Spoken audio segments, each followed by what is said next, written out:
नमस्कार विद्यार्थी मित्रांनो, एज्युकेशनल स्टडी या यूट्यूब चॅनेलवर आपले स्वागत. आज आपण स्टँडर्ड 6चा जनरल सायन्स हा जो सब्जेक्ट आहे त्याचा चॅप्टर नंबर 2 द लिव्हिंग वर्ल्डचे जे काही इम्पॉर्टंट टॉपिक्स आहेत ते आपण या ठिकाणी पाहणार आहोत. आता फर्स्ट क्वेश्चन या ठिकाणी आहे, पहा, कॅरेक्टरिस्टिक्स ऑफ लिव्हिंग थिंग्स.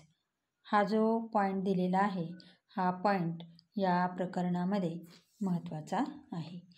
यामध्ये तुम्हाला प्रश्न विचारला जाईल, write the characteristics of living things. मग हे जे काही कॅरेक्टरिस्टिक्स आहेत ते कॅरेक्टरिस्टिक्स खाली दिलेले आहेत ते तुम्हाला त्या ठिकाणी लिहावे लागतील.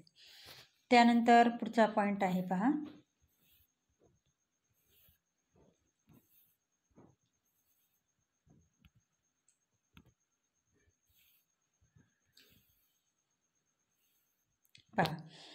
फोटोसिंथेसिस ही जी प्रोसेस आहे ही या ठिकाणी आपल्याला विचारली जाईल. या ठिकाणी write the definition of photosynthesis हा जो क्वेश्चन आहे हा या ठिकाणी विचारला जाईल, किंवा फोटोसिंथेसिस ही जी प्रोसेस आहे त्याच्यावर शॉर्ट नोट तुम्हाला विचारली जाईल. त्यानंतर ह्याच्यामध्ये फोटोसिंथेसिस या प्रक्रियेसाठी लागणारे जे घटक आहेत ते घटक या ठिकाणी विचारले जाते.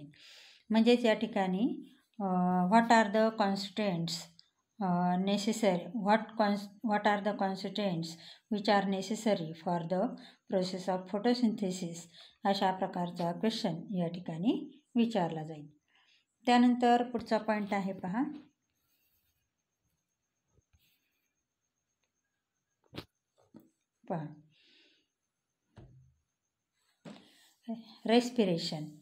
रेस्पिरेशन ही जी प्रोसेस आहे ही प्रोसेस या ठिकाणी डेफिनेशन म्हणून तुम्हाला विचारली जाईल. त्यानंतर पुढचा पॉईंट आहे, पहा,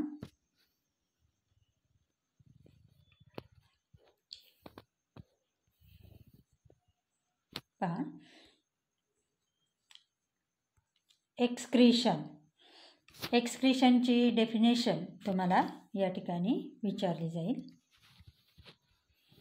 त्यानंतर पुढचा पॉईंट आहे, पहा,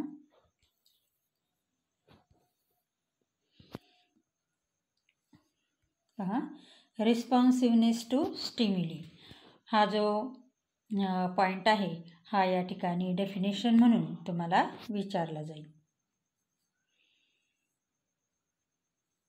ह्या ज्या सर्व डेफिनेशन्स आहेत या डेफिनेशन्सचा एक व्हिडिओ या ठिकाणी मी बनवलेला आहे, तो तुम्ही माझ्या यूट्यूब चॅनेलवर जाऊन पाहू शकता. त्यानंतर पुढचा पॉईंट आहे रिप्रोडक्शन. पहा, या ठिकाणी सुद्धा डेफिनेशन म्हणून या ठिकाणी रिप्रोडक्शन ही जी प्रोसेस आहे ही विचारली जाईल. त्यानंतर पुढचा पॉईंट आहे, पहा, अ डेफिनाइट लाईफस्पॅन हा जो पॉईंट आहे हा पॉईंट या ठिकाणी विचारण्यासाठी तुम्हाला कुठल्याही ॲनिमलचा लाईफस्पॅन या ठिकाणी विचारला जाईल. मग त्याच्यामध्ये हे जे काही अनेक प्राणी आहेत त्या प्राण्यांचा एक ठराविक असा जीवनकाळ या ठिकाणी असतो, तो तुम्हाला प्रश्न म्हणून विचारला जाईल. त्यानंतर पुढचा पॉईंट आहे, पहा,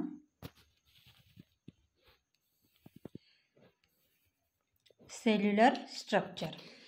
आता या पॉईंटमध्ये तुम्हाला युनिसेल्युलर ऑर्गॅनिझम त्यानंतर मल्टी सेल्युलर ऑर्गॅनिझम यांच्या डेफिनेशन्स आणि यांचे एक्झाम्पल्स या ठिकाणी तुम्हाला विचारले जातील. त्यानंतर पुढचा पॉईंट आहे, पहा,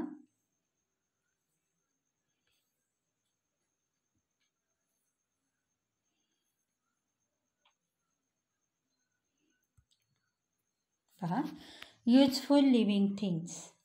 या ठिकाणी क्वेश्चन तुम्हाला विचारला जाईल, write the names of useful living thing. ह्याच्यामध्ये प्लांट्सची आणि ॲनिमल्सची नावं आपण या ठिकाणी लिहू शकतो. म्हणजे आपल्याला युजफुल असणारे प्लांट्स कोणते आहेत, मग त्याच्यामध्ये मेडिसिनल प्लांट्सचा समावेश होईल. त्यानंतर जे जे ॲनिमल्स आपल्याला युजफुल आहेत त्यांची नावं आपल्याला या ठिकाणी लिहिता येतील. त्यानंतर पुढचा पॉईंट आहे पहा, हार्मफुल लिव्हिंग थिंग्स. आता या पॉईंटमध्ये आपल्याला प्रश्न विचारला जाईल, write the names of harmful living thing. याच्यामध्ये या लिव्हिंग थिंग्समध्ये प्लांट्सचा आणि ॲनिमल्सचा या ठिकाणी समावेश होईल. त्याच्यामध्ये हार्मफुल प्लांट्स आणि हार्मफुल ॲनिमल्स यांचे जे नेम्स आहेत हे आपल्याला या ठिकाणी लिहावे लागतील. त्यानंतर पुढचा पॉईंट आहे पहा,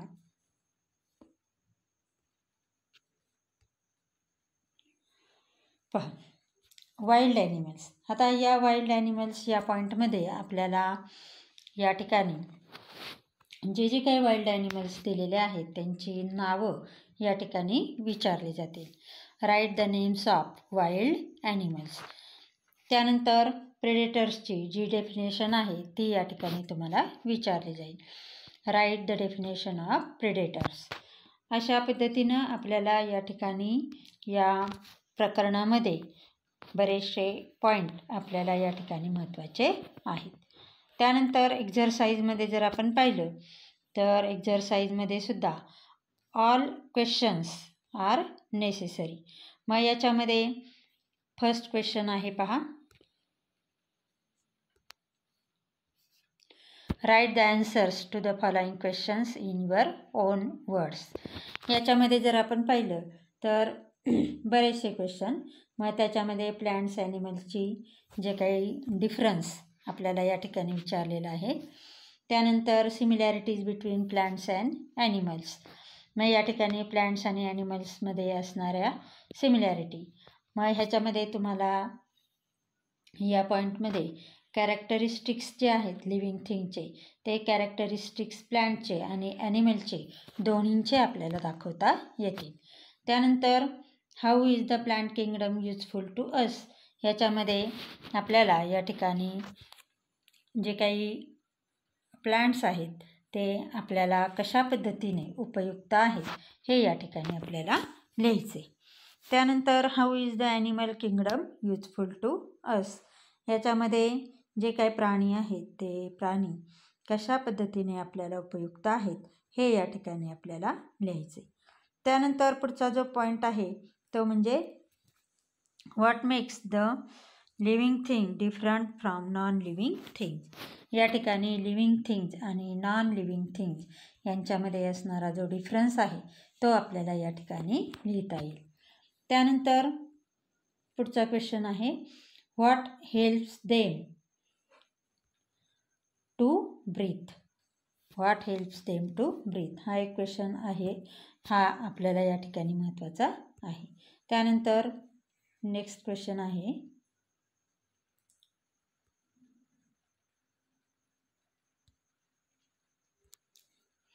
question number 3, fill in the blanks with the proper words from the brackets. या ठिकाणी आपल्याला ब्रॅकेटमध्ये काही वर्ड्स दिलेले आहेत आणि त्याच्यामधून आपल्याला योग्य पर्याय या ठिकाणी निवडायचा आहे. त्यानंतर पुढचा क्वेश्चन आहे पहा,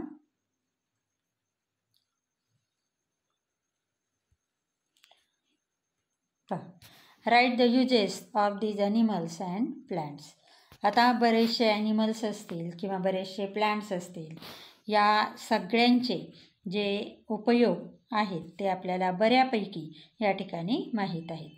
मग त्याच्यामध्ये हनी बीज असेल, शार्क असेल, याक असेल किंवा प्लांट्समध्ये जर आपण पाहिलं तर त्याच्यामध्ये जिंजर, मँगो, युकॅलिप्टस किंवा अशा प्रकारच्या अनेक वनस्पती या ठिकाणी दिलेल्या आहेत. त्या प्रत्येकाचा यूज किंवा प्रत्येकाचा उपयोग आपल्याला या ठिकाणी लिहायचा आहे. त्यानंतर पुढचा पॉईंट आहे पहा,